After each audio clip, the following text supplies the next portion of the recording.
아름답고 푸른 별, 지구, 수많은 생명체들의 보금자리. 그런데 이런 지구가 처음부터 생명력 넘치는 별이 아니었고 무려 5번의 대멸종을 겪었다고 합니다. 그때마다 거의 지구 생명체들의 80~90%가 사라졌어요. 이번 영상에서는 이 대멸종 사건들을 알아볼 겁니다. 수십억 년 동안 지구는 조그만한 벌레나 식물조차 없는 척박한 행성이었습니다. 그러다가 7억 년 전 빙하기 이후 산소량이 증가하면서 단세포 생물은 다세포 생물로 진화합니다. 시간이 더욱 지나서 고생대 캄브리아기를 지나면서 5억 년 전쯤에는 삼엽충, 실러캔스 같은 원시 어류를 비롯한 여러 종류의 생물들이 폭발적으로 늘어났습니다. 지구는 점점 생명체들의 낙원으로 변화해 갔습니다. 산소 농도도 지금이랑 비교하면 거의 2배쯤 돼가지고 이런 산소 농도에 적응한 거대 곤충, 이런 것들도 등장했습니다. 자, 이거를 캄브리아기 대폭발이라고 부릅니다.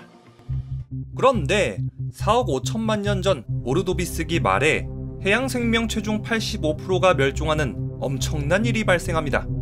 자, 이거를 오르도비스기 실루리아기 대량 멸절, 줄여서 OT 멸종이라고 합니다. 야, 이 정도면 타노스는 양반이죠. 도대체 당시 지구에서 어떤 일이 벌어졌었길래 이렇게 수많은 생명들이 사라졌던 걸까? 자, 이 사건은 워낙 오래전의 일이라서 당시 어떤 일이 벌어졌었나 명확한 원인을 찾기는 어려운데, 과학자들의 여러가지 조사 결과를 토대로 OT 멸종의 몇 가지 가설을 말씀드리겠습니다. 첫 번째는 극초신성의 감마선 폭파입니다. 이 감마선 폭발설을 지지하는 학자들은 이렇게 얘기합니다. 당시 지구로부터 6,000광년 정도 떨어진 우리 은하 근처에 있는 극초신성이 감마선 폭발을 일으켰다. 이 때문에 지구엔 대량 멸종 사태가 벌어졌다. 이 폭발로 인해 10초간의 대규모 폭발이 지구 오존층의 절반 이상을 순간적으로 파괴했다. 이 때문에 행성에서 광합성을 하던 유기체를 비롯해서 육지 표면, 바다 표면에 서식하던 생명체들은 갑작스럽게 높은 자외선을 쬐게 됐다. 이 감마선 폭발로 지구에 대량 멸종이 일어난 것이다. 자, 이 감마선 폭발은 관측 가능한 우주현상 중에 가장 강력한 전자기파를 발산합니다. 이 폭발이 일어나면 이렇게 양옆으로 일직선의 광선이 생기고 강력한 고속입자의 방사선이 우주를 빠르게 이동합니다. 자, 이 정도로 강력한 광선이 지구를 곧장 겨누게 된다면 지구는 당연히 개박살이겠죠. 물론 감마선의 폭발만으로는 지구 자체가 타거나 하는 일은 발생하지 않겠지만 오존층은 충분히 파괴되고도 남습니다. 이렇게 되면 태양의 자외선이 지구 안으로 직방으로 들어오게 되겠죠. 그래서 과학자들은 감마선 폭발 그 자체가 지구 생명체를 멸종시킨 게 아니라 오존층이 파괴된 게 문제였을 거라고 설명합니다. 또 과학자들은 이렇게 추정합니다. 당시 거대한 초신성 폭발은 대기의 질소와 산소 분자도 분리시켰고 이산화질소에 의한 스모그를 만들어냈을 것이다. 그로 인해서 지구 전역의 햇빛이 가려지면서 빙하기 역시 찾아왔을 수 있다. 꽤 신빙성 있는 얘기죠. 하지만 이 초신성 폭발 이론은 당시 어디에서 초신성 폭발이 일어난 건지, 실제로 일어나긴 했는지에 대한 명백한 증거들을 제시하지는 못하고 있습니다. OT 멸종에 대한 두 번째 가설은 바우쇼크 가설입니다. 이 바우쇼크가 뭐냐? 우리 은하는 가만히 있는 게 아니라 이 우주를 엄청나게 빠른 속도로 이동 중입니다. 자, 이때 우리 은하 앞쪽에서 기체들이 압축되고 가열되면서 우주선이 발생합니다. 이 우주선이 지구를 강타하게 되는 게 바로 바우쇼크입니다. 이거를 웨이크보드로 비유해보자면, 웨이크보드 타고 배 바로 뒤쪽을 따라갈 때는 물살을 따라서 안정적으로 서 있을 수 있잖아요. 평소 지구나 태양계 역시도 우리 은하의 자기장 안전 범위 안에 있기 때문에 바우쇼크로 발생되는 우주선이나 기타 여러가지 위험한 것들을 피할 수 있는 겁니다. 그런데 웨이크보드를 타다가 배 바로 뒤쪽 물살이 아니라 그 양옆 쪽으로 옮겨가게 되면 물살이 거칠어지면서 서 있기도 어려워지게 되죠. 태양계도 마찬가지입니다. 태양계는 우리 은하를 공전하면서 우리 은하의 원반 위아래로 왔다 갔다 하는데, 자, 이때 바우쇼크가 일어나는 지점까지도 튕겨나가게 됩니다. 그렇게 우리 은하의 보호막을 벗어나는 순간 지구는 바우쇼크로 발생되는 치명적인 우주선에 노출되는 거죠. 이 주기는 대략 6,400만 년쯤 된다고 합니다. 화석 기록에 따르면 지구 생명체의 다양성은 공교롭게도 6,200만 년 주기로 증감하는 게 확인됐습니다. 자, 이 때문에 과학자들은 이렇게 주장합니다. 지구의 생명체들은 6,200만 년 주기로 바우쇼크에 노출됐고, 이때 치명적인 방사선으로 유전자 변형, DNA 손상이 일어나면서 멸종하게 된 거다. 자, 하지만 이 바우쇼크 이론 역시도 굉장히 그럴싸하지만 아직까지는 확실하게 검증된 바는 없습니다.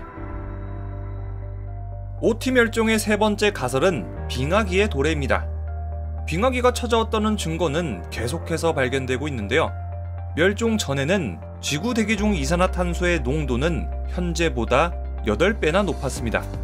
그만큼 온실효과가 크니까 조금 많이 따뜻한 편이었겠죠. 자, 갑자기 추워질 이유가 단 하나도 없는데 빙하기가 갑작스럽게 찾아온 이유는 뭐였을까? 어떤 학자들은 이 원인을 대규모 지각운동에서 찾습니다. 적도 부근에서 거대한 산맥이 형성되고 수천 킬로미터에 달하는 화산 열도가 적도 지역에 솟아올랐을 겁니다.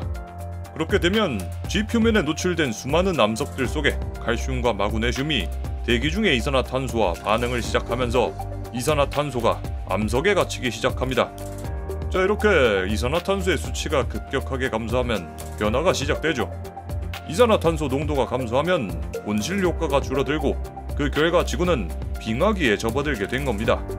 자, 이렇게 기온이 떨어지게 되면 따뜻한 기후에 맞게 진화됐던 생물들은 점차 멸종하게 되고 지구의 온도 역시 계속 내려가면서 빙하가 늘어나게 됐겠죠. 이 빙하는 세계 대양에 물을 가두는 역할을 합니다. 빙하가 갈수록 늘어나게 되니까 해수면은 하강했겠죠. 자, 맥도날드 햄버거를 좋아할 것 같은 프란시스 맥도날드 박사는 이렇게 말했습니다. 당시 해수면이 90m 가까이 내려간 곳도 있었을 겁니다. 서식지가 파괴되니까 대륙 근처의 얕은 해안가를 따라 서식하던 이런 대부분의 해양 생물들도 대량 멸종할 수밖에 없었을 겁니다.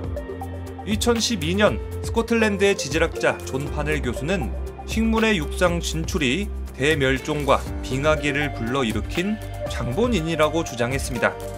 싹 6,200만 년 전 오르도비스기 중엽 지층에는 원시 육상 식물의 보자 화석이 종종 발견됩니다. 이 보자들은 수생식물의 보자들과는 다르게 육지의 건조한 환경으로부터 보자를 보호하는 역할을 했던 일종의 덮개로 둘러싸여 있죠. 이게 바로 식물이 육상으로 진출한 결정적인 증거입니다.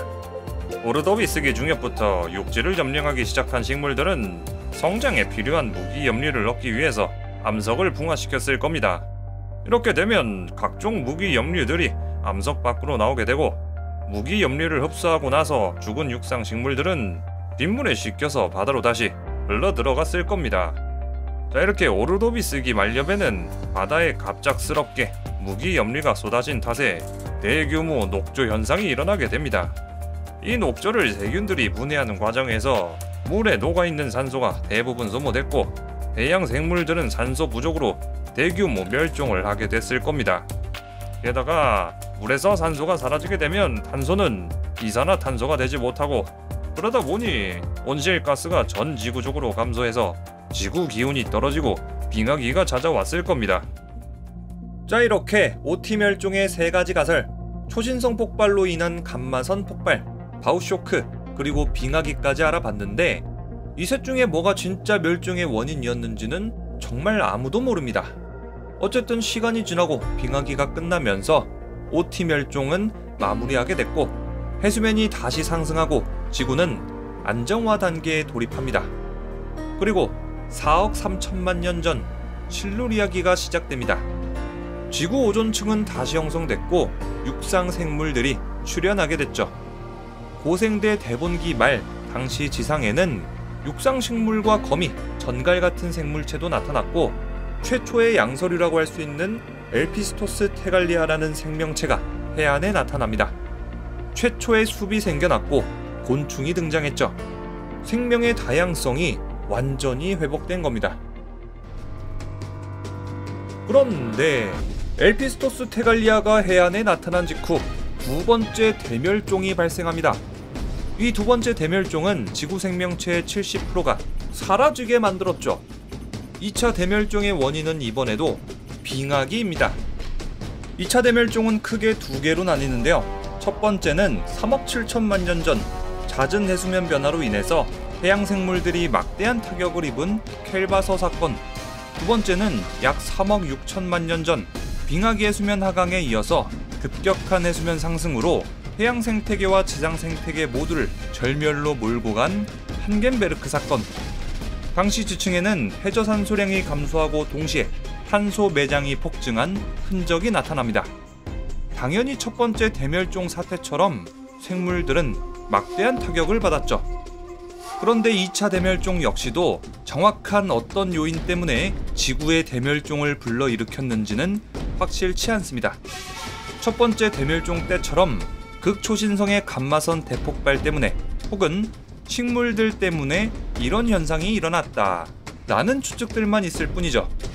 이 멸종으로 삼엽충의 대부분을 포함한 많은 생명체들이 멸종하게 됩니다. 긴 멸종 기간 이후 지구엔 또다시 안정기가 찾아왔습니다. 이후 대봉기 말부터 육지는 식물들이나 곤충들이 장악하기 시작했고 바퀴벌레 조상 같은 원시 곤충들도 등장, 지구 생명체들은 또다시 눈부시게 발전하게 됩니다. 그런데 이렇게나 많은 생명체가 생겨났는데 지구 생명체의 무려 96%나 절멸하게 되는 최악의 때가 옵니다. 바로 페름기 대멸종. 다음 영상은 페름기 대멸종입니다. 그럼 지금까지 리뷰영이었습니다.